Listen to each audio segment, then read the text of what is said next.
They ain't ready for us. Sober sister shit show. Hi everybody, Jenny here. How's it going? Let me just remind everybody that we are 18 and over. Might get a little raunchy for you. So today I have my girlfriend with me. What up, Murda? What's up? How are you doing? I'm doing good. How about you? I'm good, girl. So damn, we've known each other for a minute, huh? Yeah.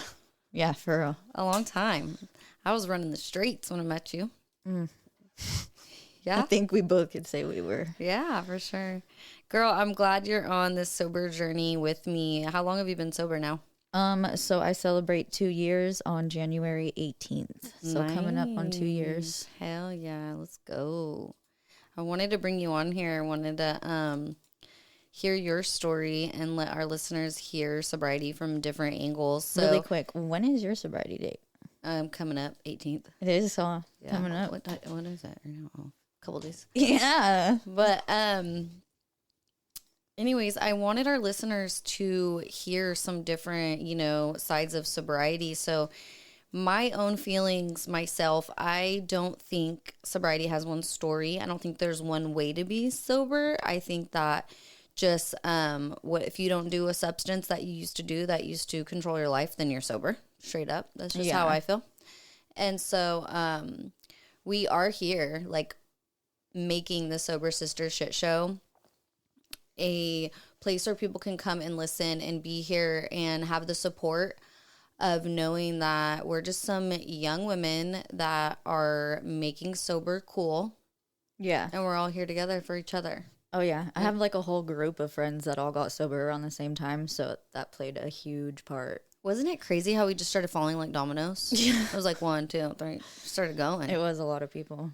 Oh, yeah. So, Murda, you and I have a lot of the same views on sobriety. Yeah. We really do. And, by the way, your lashes look good. But I know we sit, in our lash appointments and we just talk and talk and talk. And I'm like, damn, we should just be recording all this, Aw. So good. Yeah, definitely. But there's my favorite book, that I read over and over and over and over. And it's called Quit Like a Woman. Yeah, you had me download it. I sure did. Holly's like my new mom that raised me through sobriety. I love her. But there's something I wanted to read here for you. It says, I want to know what you think about this. Okay.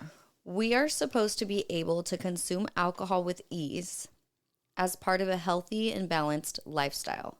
If we can't do this, there's something wrong with us and not something wrong with that substance itself. Well, first of all, balancing is hard, period. I'm Right. pretty clumsy. So that was my first thought when you say that. But it's different when people are talking about it as a disease. I feel it's uncurable for sure. But I feel like you and I were here for a reason, and we are breaking the cycle by stepping outside of the disease. Right, 100%. Even though it's still there, we're just bigger than it now. For real. But that brings me to another thought too. Like the other day I was telling you, like, what pisses me off is that how, everybody's so one-sided and closed-minded. Like, oh, if you're an alcoholic, if you say, oh, I'm an alcoholic, then you have a disease that's uncurable. Well, a lot of people jump straight to AA. Yeah, and you're going to have this disease for the rest of your life, and there's nothing you can do to get rid of it. So you better do all of these things that I tell you to do, and if you don't do them, then you're not sober. I mean, if that's... Like, fuck you. What the fuck you mean, bitch? I don't drink. I'm sober. No. Right. No, well, yeah, that happens to me sometimes because I smoke weed still. So sometimes people are like, oh, you're not sober. I'm like, yeah, I am.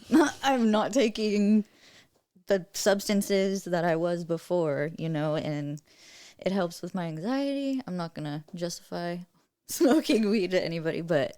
Dude, my sobriety is it's my sobriety. It's my way. I take gummies all the fucking time. For sure. I hope my kids are not listening to this, but I do.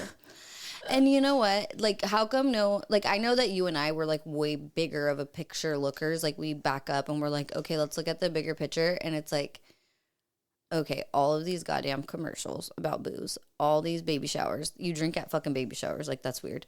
All of our lake days, all of our let's go to the river and get, like, everything is football. Everything is so surrounded around alcohol. And hey, you have to drink all this alcohol, but you can't become an alcoholic, right? And then it's shamed on when you do become an alcoholic. But I feel like it's being normalized in today's society so much 100%. more than it used to be. 100%, but that's my point. Like, I feel like that's the fucking disease. Yeah. Is the all of society that acts like, oh, this is cool. Do all this. Do this. Hey, do a line of coke, but don't become a tweaker. What gives fucking something smoke some power? dope, but don't be a tweaker. You know what I mean? But they're saying I have a disease because I became an alcoholic because I drank too much. Like, no, motherfucker. That if that's the truth, then all you motherfuckers are alcoholics. You guys are just too pussy to say it. My friend Scott used to always say, AA's for quitters. Dude, well, we are quitters. I mean, yeah, I know. It's just funny a little. But I just wanted to get your views on that for other people out there that do, feel the same way, or they, they blaze it, they smoke weed and they don't drink and they feel like they can't tell people, oh, I'm sober. Like, you know what I mean? Right. Well, I mean, your sobriety should be your own way. Your own journey, too. Your own journey. Just because you're at a certain point doesn't make me less because I'm not at the same point in my journey. Yeah. So it's hard sometimes, though, to think about it that way. I feel like a lot of people are, I don't know, misunderstood when they first get sober. Like, I don't know. For me, it was really just having the power of my friends that helped me get through everything. I'm not sure about AA, though. Like, when I very first got sober, it was pushed on me. Like, oh, you should go to meetings. Oh, you should go to meetings. Well, I have a history with AA a little bit, and it's not, it doesn't work for everybody. Yeah, nothing works for everyone. My shoes aren't going to fit, a size 9 man's foot, Right. We all walk a different path. And hey, Murda, because you and I both have kind of broke a cycle of addiction and things in our families and where we're at as women, and we were single moms, together and all of these things, right?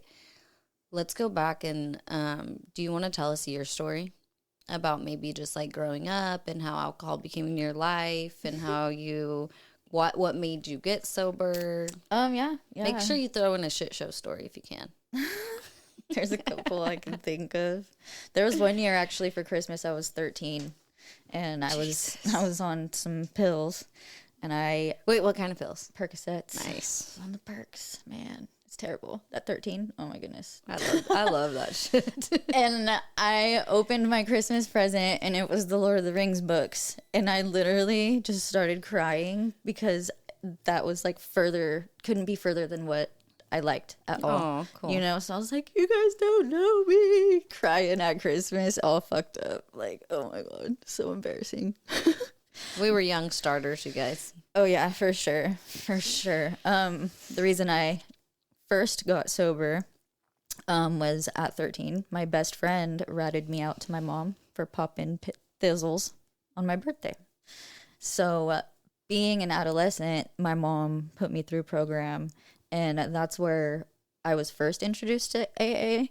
And that's where I had to do like 60 and 60 and 30 and 30. And as a kid, it was just like so much work, So I kind of take a step away from it for my own sobriety. And then as an adult, I watched my mom become an alcoholic. So, I mean, I was drinking, I was 21, I was young, I wanted to have a drink at the Christmas party or wanted to have a 6-pack at the river. And then I saw my mom and she just became this person that I didn't know anymore. Like, the addiction took hold. This happened to her fast, though, I remember, right? It did. Because, how was she before? Like, how'd this happen? It happened really fast. I was 18 and she left me a note on my bedroom door that said, I'm moving to Oakdale, and if you don't like it, you're 18, you can get the fuck out. So I literally packed all of my things that weekend and went to my dad's house. But then I got pregnant. My dad didn't like my son's father, so he kicked me out. And the only place I had to go was to Oakdale with my mom. Well, you met me. And that's where my journey in the Central Valley started. But more so recently, my current sobriety journey, it's for my kid. He came to me and was like, hey, Mom, I don't like who you are when you drink. Or he came to me with a couple stories like, Mom, you did this and you did this. I'm like, no, God, no, I didn't. And he's like, yeah, you did. And his friend's like sitting there like, yeah, you did. I'm like, oh my God. Oh, did that give you some kind of like a weird flashback of how you felt about your mom? So you were like, I don't want to do this to him. Instantly. Yeah. Instantly. As soon as he said that to me, it went straight to the heart. And that was like literally the day I quit drinking. Yeah, I remember. I'm like, oh, it's making me a little teary-eyed. No, but that's okay. yeah, he's the reason for sure. Now, did he think that you could do it? Well, at first, no, because so at first it was liquor. He told me he didn't like who I was when I drank liquor, so I tried to stop drinking liquor. Now, there's an AA thing. Yeah. They always say. You always try to do something else. Do a little bit, let's switch it. Yeah, so I was like, oh, That's just hilarious. quit drinking liquor. And then I found myself hiding shooter bottles. So I was like, all right, no, this is not how we're going to do this. So I quit cold turkey. And my best friend at the time, he actually passed away 2 weeks into my sobriety. He was getting sober as well, and I feel like that he was much older and much more of a drinker than I was. So quitting definitely affected his health in a really bad way. He just declined as soon as he quit drinking. It's crazy how much control it has over us when we're prolonging our bodies to this poison. It's fucking ethanol. It's rocket fuel. It's crazy, dude. It's crazy. It is. It's crazy. We'll get into that later, but dude, fucking crazy. Yeah. But were you, like, how heavy of a drinker were you? Because I want people out there to know, like, hey, you don't have to be an everyday chugging, like, handles of vodka to be like, oh, I'm an alcoholic. Like, I drink every day. I did before I, when I got to my worst, before I quit. But you could just be one of those, like, women that have your shit together. Social drinking. Yeah, that go out on a Friday night and just get too fucked up where you're causing problems in your marriage or causing problems with anyone in your life or just for yourself, for work, showing up to work late. Like, you can be, a twice a month drinker and still be thinking in the back of your head, like, shit, should I be doing this? Is this good for me? Like, that's what we're here for. You don't have to say you're an alcoholic to get in with us. Like, this Sober Sister Shit Show, we're going to be like a little group of baddies that make sober cool. You know what I mean? I got you something. You did? Yeah. What is it? It's loud. Be quiet on the mic. You loud, bitch. That's hella funny. It's a keychain and it says keys to the shit show. Where'd you get that? Don't worry about it. That's fucking dope. I have my source. Cool. Was it Parsh? No. No, it wasn't Parsh.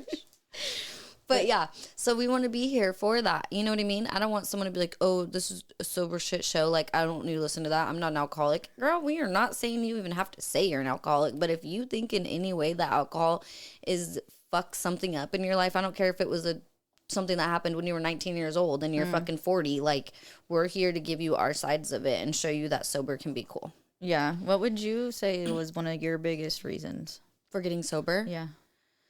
Like, what was your main... There was a lot, Murda. Like, I wanted to get sober for years. Like, I had tried multiple times. Yeah. Just never stuck to it.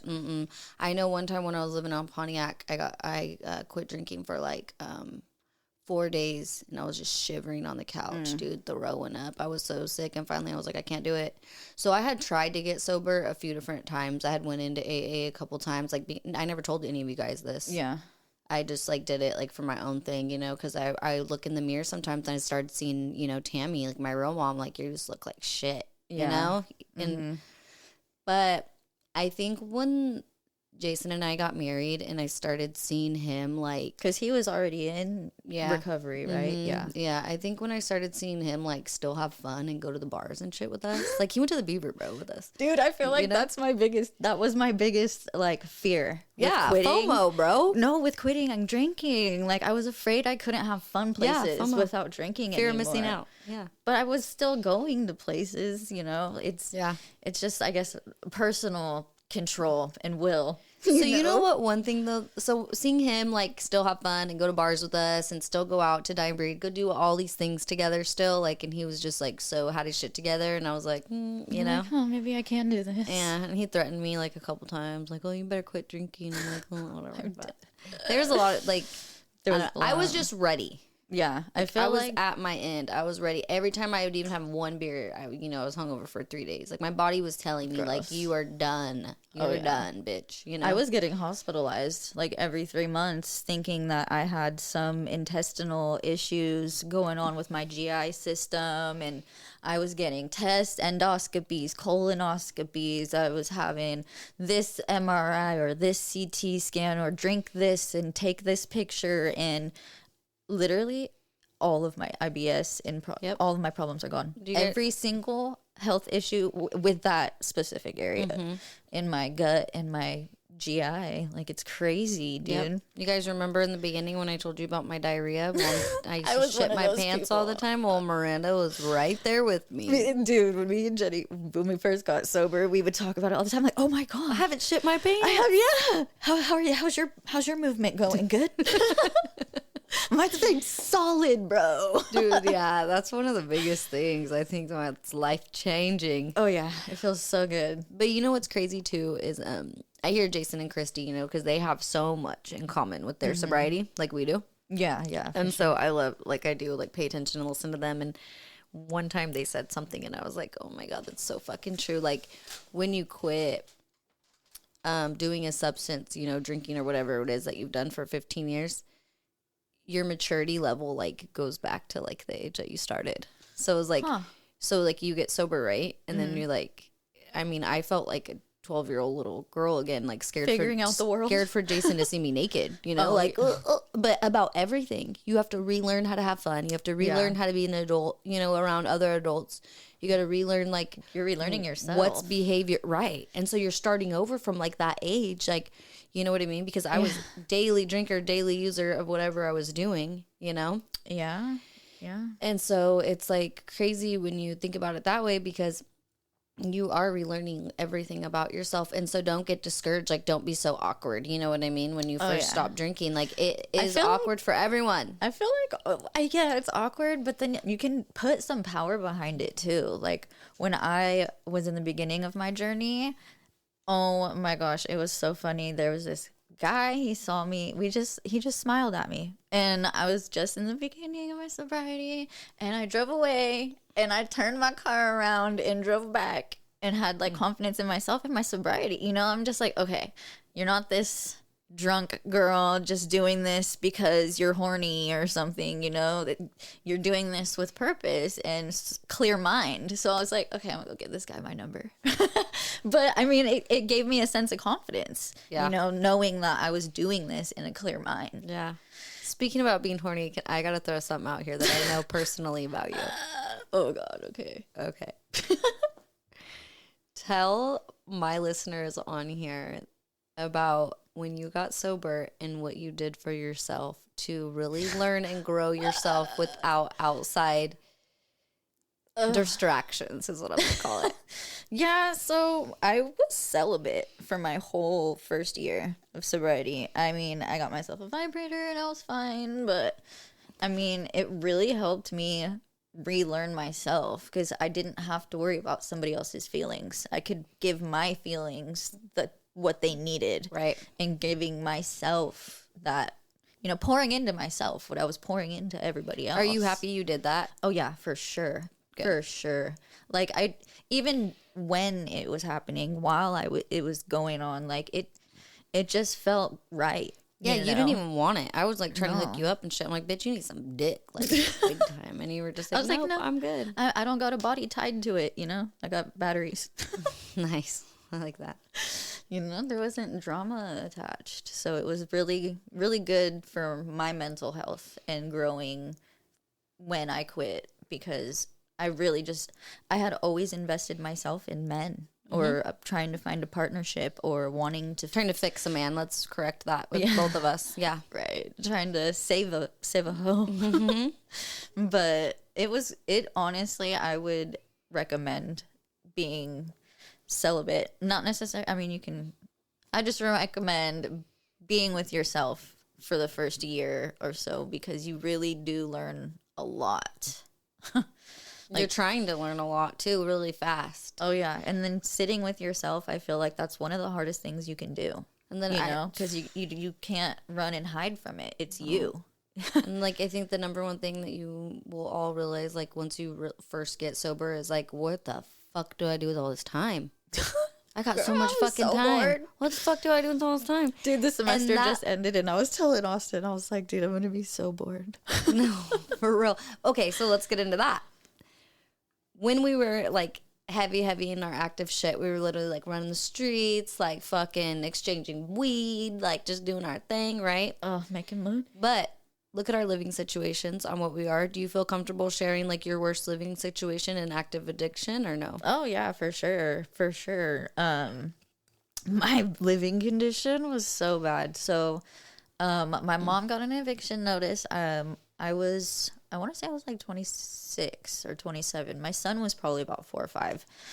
But my mom got evicted and she dipped out and she left us in the house, and we were there for couple weeks till I could figure out where to go, but we had no electricity, we had no running water. I remember we were this. collecting rainwater to flush our toilets, and it was just me and my son. We had to have a fire pit out front for light every night. It was ridiculous, and it was addiction. All of that boils down to your mom was such a good provider and such a good mom until alcohol came in and ruined her life.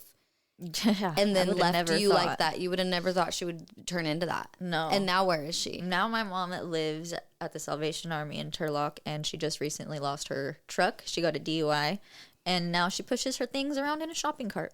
And let me remind you guys, this woman does not do meth. She does not do hardcore drugs. All she does Alcohol. is drink is alcohol. And when Miranda was young, what was this woman like? When She you were never young? drank. What was she like? She was awesome. Job, she, house, She cooking. had a salary job. She was a property manager for 12 years. She owned a trailer. We had a free apartment that we lived in. She owned her vehicles. You know, we had vacations.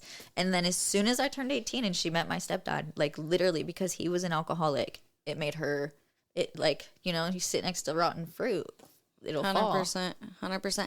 And that's the thing too, though. Like, that's what I'm glad we're here to share is like that can happen at any age. Yeah. Like, you can become a straight fucking alcoholic. And I can't believe this shit is legal, dude.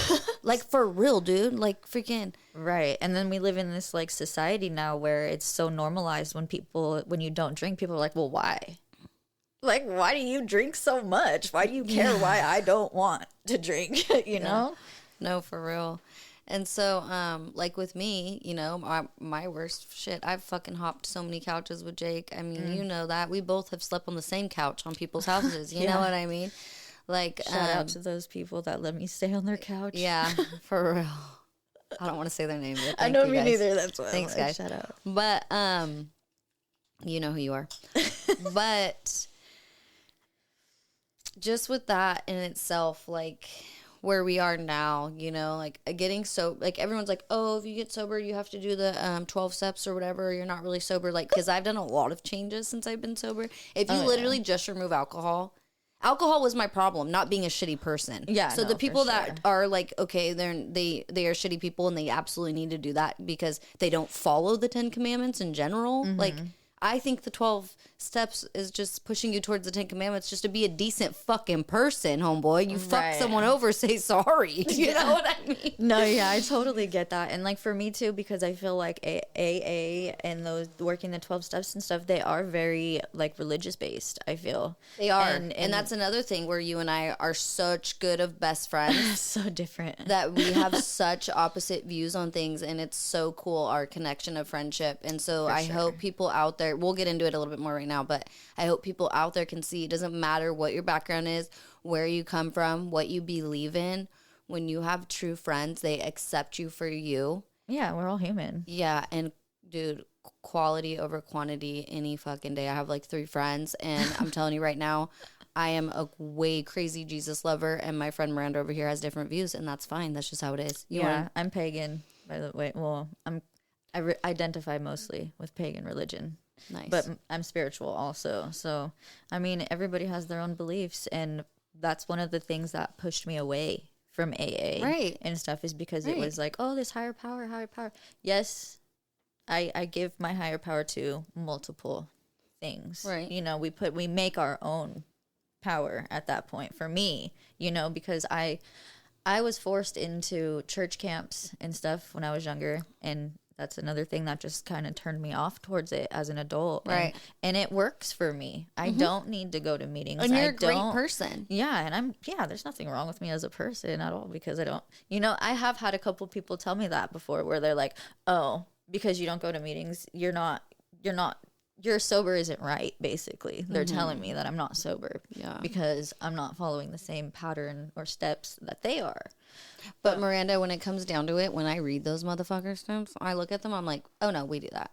Like that happens. Like, look at your life now. Let's tell everybody where you're at now. Because from living in a house with no fucking PG&E or water or anything with you and your baby. Yeah. Because your mom chose to be a drunk, right? Mm-hmm. No disrespect, love mom. But we're being real and raw in here. You know what I mean? So I it is haven't what it talked is. to my mom in 3 years. But still, Yeah. just give her the respect of what she needs. She was a great mom growing up and everything else, right? Oh yeah, she's just not the same woman anymore. Yeah. But let's talk about like where you are now. Like, can you tell them your fucking flexes that you got going on? Like, come on, girl. I got the DUI paid off.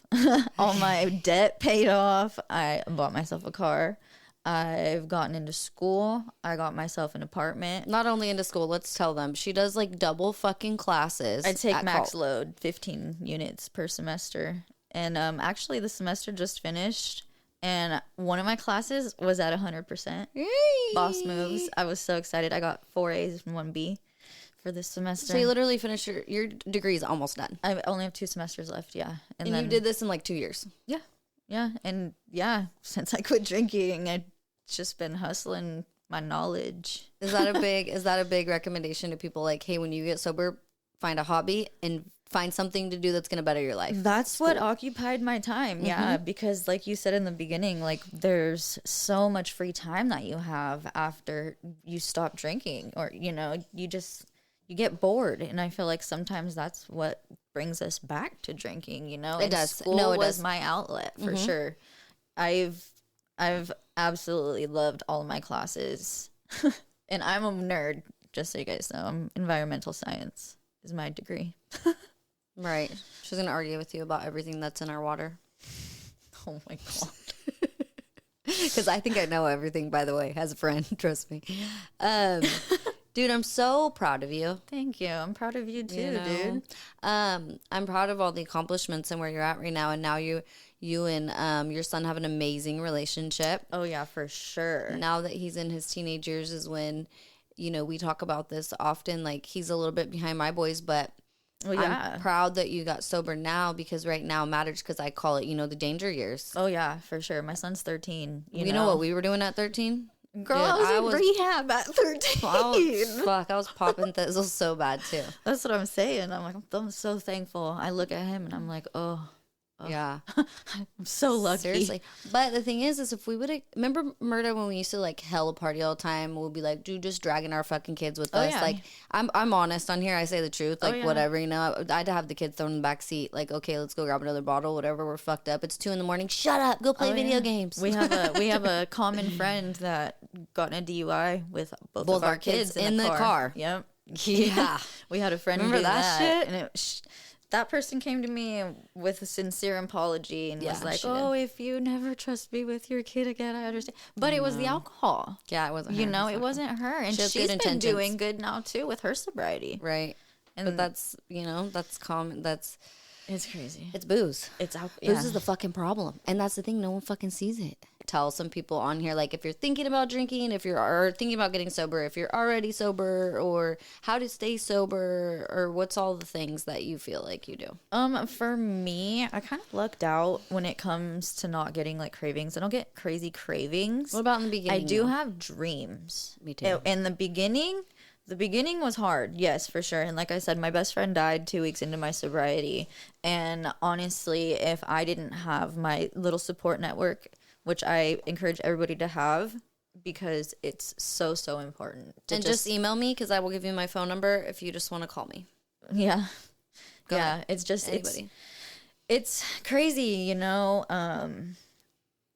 beginning of my journey was so like a blur in a sense. I put myself, I was dissociating, I put myself out in this little bubble, Which is okay. and watched the world go by. But it's what worked for me in the beginning is I kind of just had to let the world go, you know, let everybody do their thing and find where I'm at and come back to myself and be connected with where my, you know, where I want to go. Yeah.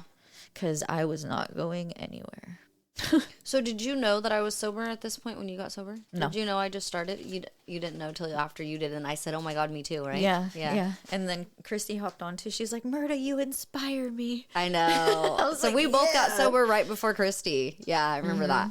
So, like for me, I read like fuck because I'm like that. I'm like a learner. Like I get obsessed. I have that obsessive compulsive disorder, whatever, with anything. I'm OCD for So, sure. and I'm definitely like that with the gym and shit too. When I get into it, you know, I'm like that, right? And so when I quit sober, when I was When you quit sober? yeah, when I was quitting drinking and I wanted to get sober, I was like, I'm gonna learn everything there is about alcohol and alcoholism, because I don't let no motherfuckers tell me what to do. So I'm not gonna have somebody say, oh, this is how alcoholism works, and this is how you should get rid, and this is what you need to do. No, I'm gonna do my own research.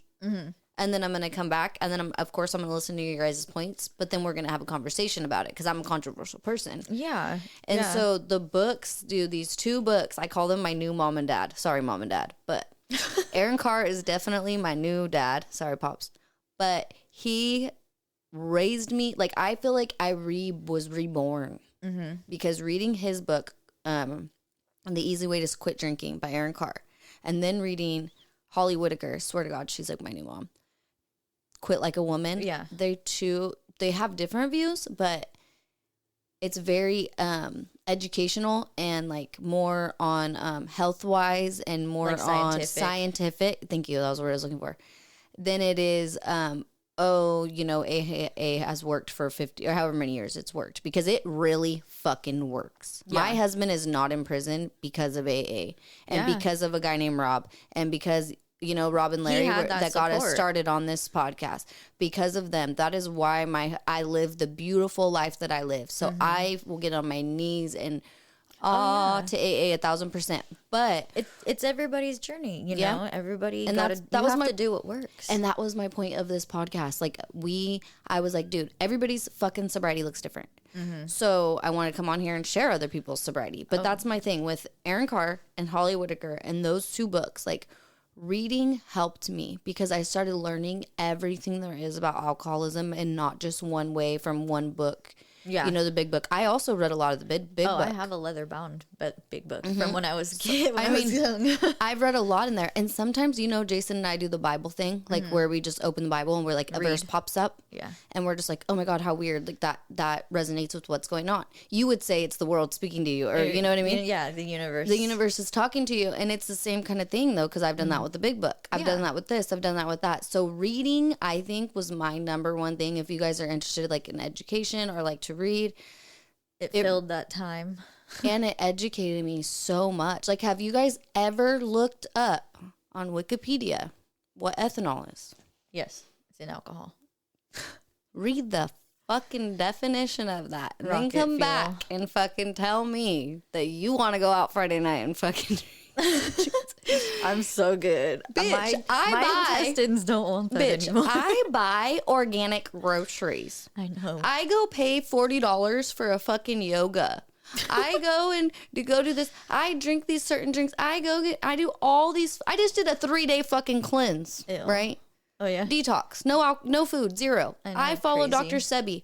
But we fucking drink rocket fuel? Holly Whitaker says that on there. Like It's in this crazy. book. That's what she fucking says. We do all these healthy things, and then we say, oh, but let's make sure to bring a glass of wine with our yoga. Yeah. Like, you guys are fucking brainwashed. And you guys say, I have a disease? Right. No, motherfucker. No. Society has a fucking disease, just like they did back in the day with the cigarette shit. Oh yeah. It's funny you bring that up. I was talking to somebody the other day about that. I used to run into cigarettes all the time because my grandma would smoke in the house. So she would be smoking and I would just be running around because they'd be drinking also, and just run right into cigarettes. Oh, shit, Miranda burned her head again. Oh, I got a scar on one of my eyebrows that the hair doesn't grow because it was burned. It's just, yeah. I feel like we have to look back at that too sometimes, is where it stems from. Like, our parents were emotionally immature. Yeah. Our parents didn't have good parents. in a sense. Yeah. I mean, at least for me, because like my grandma, she was a wino. She drank alcohol all day, every day. If there wasn't a box in the fridge, there was one in the cellar. Yeah. And dude, so my journey was a little bit different. Just, with seeing like the best of both worlds and the horrible, the best and the horrible, just my parents being so perfect, and then me never being able to live up to it. You know what I mean? And then my real mom being a fucking shit show. So, I mean, I don't know. Alcohol just fucking sucked me in, man. And I had no problem quitting all the other drugs. Like, I remember I did like ecstasy hella hardcore for like a year. Years. And then when I got pregnant with Jake, I just like never touched it again.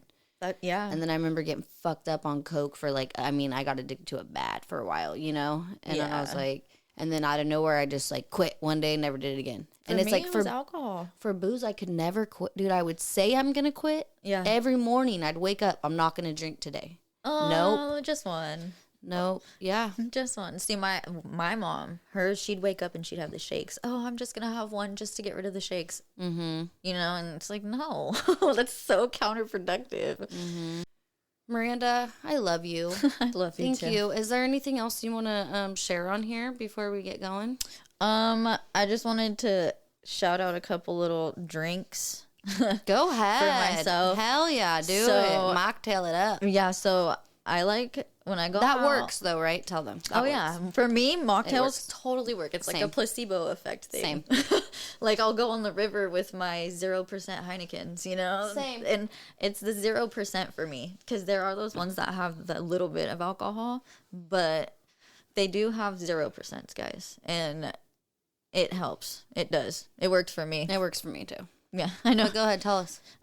So I put on here the free. You introduced me to that one, the champagne one. That one has I think it's like Freya or something like that. Frey, whatever. I don't know. It's good. The champagne and the wine. I like the Lagunitas hop waters. Those ones are good because they're my 0% also, and then the Heineken 0, because that one gives you like a beer taste. Yeah. You get the beer taste from that, but there's nothing in there. Yeah. If they ever follow my TikTok, I got a bunch of mocktails on there too. Okay, So sweet. fun. But I love you, Miranda, and I'm so proud of you for breaking the cycle with me. Thank you. We broke the cycle before we got sober from booze, though. Like, we really did. Just being active in our kids' lives. Yes. we were very good single moms, no matter what anyone says. I know we were, because we were there daily. Can I put that as a flex? That I got sober for my kid. Like, I 100%. can say Flex that, right? that. 100%. He was the reason, for Good. sure. Good. And he's going to love to hear that. I appreciate you.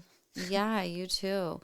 But I just want to share, if anybody at all wants to email in and ask us some questions or tell us any stories, the email for us is sobersistershowshow@gmail.com. We also have an Instagram, sobersistershowshow, and that's about it. Don't shit your pants, shit show. I won't. I seriously won't. Oh, okay, hold on. I gotta tell you, I am still kind of a shit show. Last night I was so stoked because the boys did so good at the tournament. Oh no! And I was driving home with Jason, and I was like, "Jay, I'm so fucking hyphy right now, Oh my dude. God, I you feel like farted? I just did a fucking fat gagger." And then I look, and he's like, opens his mouth, and I'm like, Micah's girlfriend was behind me in the car. I totally my forgot. God, I was like, I'm oh so dead. fuck. I'm not a druggie, I swear. That was funny. You just high on life. I know. I was so excited. That's awesome. Anyways, we love you guys out there. Keep it bougie, Later, not later. boozy.